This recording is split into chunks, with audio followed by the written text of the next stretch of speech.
সার্বিক উন্নয়ন হবে, এটা আমরা চাই, এটা আমরা চাই। কিন্তু আপনাদের জানিয়ে রাখি, একটা বড় চক্রান্ত চলছে। সেক্টর 5 অবধি হয়েছে জানেন তো, সেক্টর 6, 7, 8 করার পরিকল্পনা চলছে।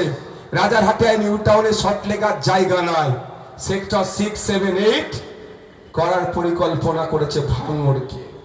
ও একদিন বক্তব্য দিতে দিতে মুখ ফসকে একটা কথা বলে ফেলেছে, সৃষ্টিকর্তা যেটা করে ভালোর জন্যই করে। কি বলেছিল খেয়াল আছে? এনকেডি এর আন্ডারে এনে দেব, নর্থ ক্যালকাটা ডেভেলপমেন্ট অথরিটি। ছোটখাটো বিষয় নয়, তখন আর চাষ জমি থাকবে না। কেন আমি বলছি দেখুন, আমি দেখুন প্রমাণ ছাড়া কথা বলি না।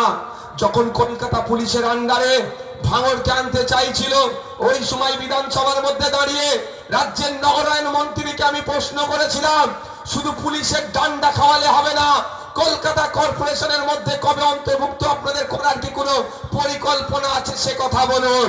তখন আমাকে উত্তর দিয়েছিল, যেখানে নাকি চাষবাস হয় অর্থাৎ গ্রাম্য পরিবেশ, সেখানে কর্পোরেশনের আন্ডারে আনা যায় না।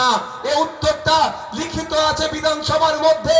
বিধানসভা লাইভ যদি টিভি চলতো, তাহলে নওশাদ সিদ্দিকীকে আজকে এখানে প্রোগ্রাম করতে লাগতো না।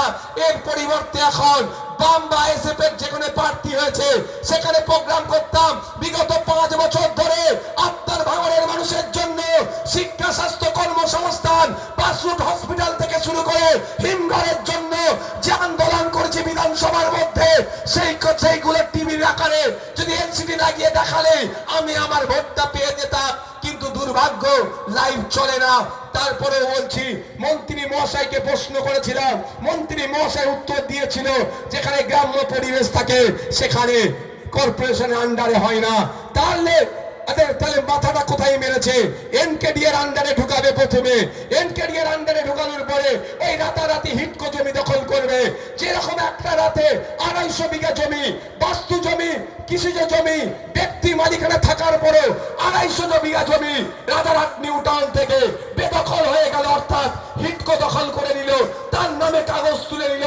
তাই আগামী দিনে এই ভাঙড়ের মানুষকে এইভাবে শোষণ করার জন্য 50,000 বাড়ির টোপ দেওয়া হচ্ছে, যাতে করে ওরা জান ভাবছে যে এই 50,000 মানুষ যদি আমাদেরকে 2টো করে ভোট দেয়, 1 লাখ ভোট পাবো, তাদের জনপ্রতিনিধি হয়ে যাবে। আগামী দিনে ভাঙড়ের জমি নিয়ে সেক্টর 6, 7, 8 তৈরি করব, অথবা এখানে ইন্ডাস্ট্রি বানাবো এবং সাথে সাথে এয়ারপোর্ট করব। এই সমস্ত জায়গাগুলোকে বল্লু চাঁদে ভেঙে দখল নেব। তখন জনপ্রতিনিধি নওশাদ সিদ্দিকী থাকবে না, বুক চিতিয়ে লড়াই করার মতো কেউ থাকবে না।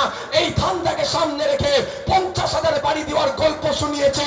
আর আপনাদের বলবো, ওয়াকাফ থেকে শুরু করে, ওবিসি থেকে শুরু করে, ফেক এসটি/এসসি সার্টিফিকেট বাতিল থেকে শুরু করে এই এসআইআর পর্যন্ত বিপদে আপদে এই নওশাদ সিদ্দিকী সংযুক্ত মোর্চার বিধায়ক যেভাবে লড়াই করছে মুখ চিতিয়ে, যদি মনে করেন আপনার জমি, আপনার পিতার বাসস্থান, আপনার কবরস্থান, আপনার মন্দির, আপনার মসজিদ, আপনার বাসস্থান সুরক্ষিত রাখা দরকার, তাহলে আপনাদের বলবো অন্য কোনো জায়গায় ভোট দেওয়ার দরকার নাই।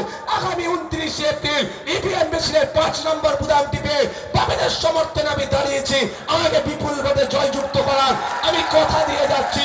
যেভাবে বলেছিলাম যে ভাঙড়ের মানুষের ইচ্ছার বাইরে 1 কোদাল মাটি এয়ারপোর্টের জন্য ফেলতে দেব না, 1 কোদাল মাটি এয়ারপোর্টের জন্য তুলতে দেব না, আজকেও কথা দিচ্ছি, বিধায়ক করে আমাকে পাঠান, আমি আপনাদের সামনে দাঁড়িয়ে যতই বিপদ আপদ আসুক না কেন, প্রথমে আমি বুক চিতিয়ে লড়াই করব।